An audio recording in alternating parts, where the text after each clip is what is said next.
빅데이터 기업인 팔란티어는 한국인 투자자들이 많이 투자한 종목 중 하나인데요.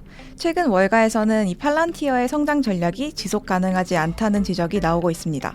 팔란티어는 성장을 위해 quid pro quo 방식을 택했습니다. 이는 서로 대가를 주고받는 행위라는 뜻을 지닌 라틴어구인데요.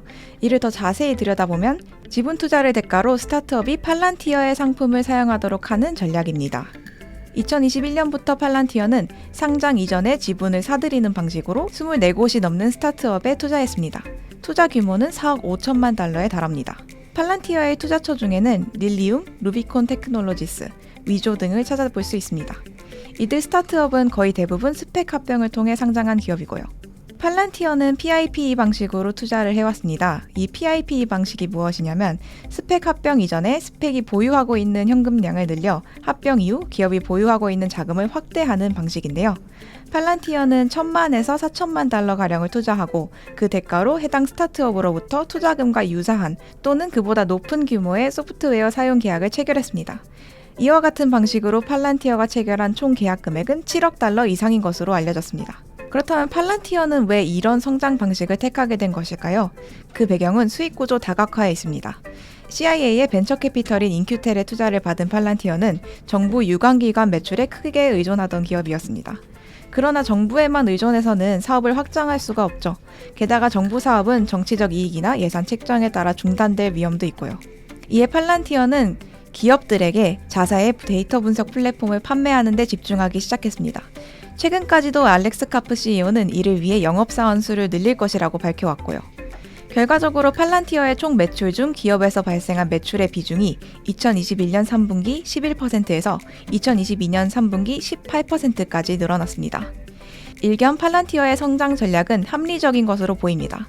고객 수를 늘리는 동시에 투자금에 준하는 금액을 매출로 인식할 수 있기 때문이죠. 게다가 자금을 투입한 스타트업이 성공한다면 거대한 투자 수익률을 올릴 수 있을 뿐만이 아니라 단연간 소프트웨어를 사용하는 계약을 체결해 두었기에 우량 고객을 유지할 수 있다는 장점도 있습니다.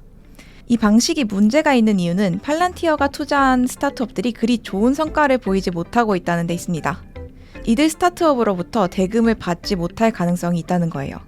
이들 스타트업 중 무려 50%가 기업 존속이 어려울 수 있다는 우려를 표명했고요. 여기에 더해 이들 중 다수가 전혀 매출을 내지 못하거나 아주 적은 매출을 올리고 있다는 점 또한 문제입니다. 이와 관련해 팔란티어는 사업보고서에 고객들이 충분히 매출을 만들어내지 못하거나 수익성을 달성하지 못하거나 적시에 적절한 자금을 융통하지 못할 경우 자사의 매출 인식에 문제가 생길 수 있다고 밝히고 있습니다. 거시경제 환경이 악화되면서 스타트업이 투자나 대출을 받을 기회가 줄어들었다는 점도 리스크로 꼽을 수 있는 거예요. 또 다른 문제는 증시가 하락세를 타면서 팔란티어의 투자 수익률 또한 추락하고 있다는 점입니다. 팔란티어가 투자한 스타트업 중 20곳의 주가는 평균적으로 무려 80%나 하락했습니다.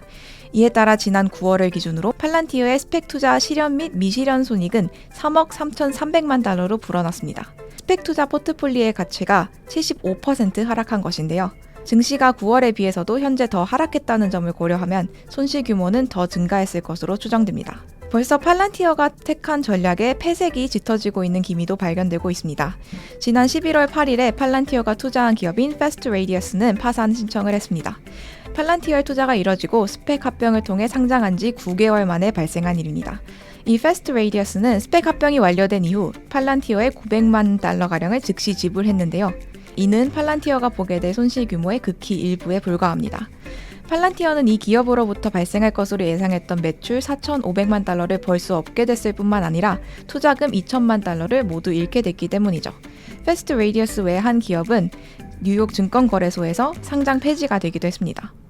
다만 이런 투자 실패와 기대 매출 축소로 인해 팔란티어의 펀더멘털이 흔들리는 상황에는 아직 이르지 않았습니다. 팔란티어는 리스를 제외하곤 부채가 전혀 없으며 보유하고 있는 현금성 자산 규모도 24억 달러에 달하기 때문이죠. 아직 팔란티어는 순손실을 기록하고 있는 적자 기업이지만 회계상 비용으로 인식하는 주식 기반 보상을 제외하면 양의 현금 흐름을 보이고 있고요. 팔란티어는 2021년에 블랙스완 상황을 대비하겠다며 100온스 골드바 5,090억 달러어치를 구매하기도 했습니다. 금을 사들여 경제 상황이 급속도로 악화됐을 때를 대비한 거예요. 이와 관련해 2022년 들어 리세션 가능성이 제기되기도 이전부터 이렇게 치밀하게 방어 수단을 마련해둔 팔란티어가 스펙 합병 기업에 대해서는 왜 위험 해치 수단을 마련해두지 않은 것인지 의문이 제기되기도 했습니다. 블룸버그는 팔란티어의 존재 이유는 산더미 같은 데이터 속에 숨겨진 패턴을 찾아내는 것이다. 그런데 웬일인지 팔란티어는 자사의 투자 전략에 내재된 리스크와 그들과 계약을 맺은 스타트업이 대금을 내지 못할 위험은 발견하지 못했다고 꼬집었는데요. 팔란티어가 앞으로 성장 전략을 선회할지 여부를 예의주시해야 하겠습니다.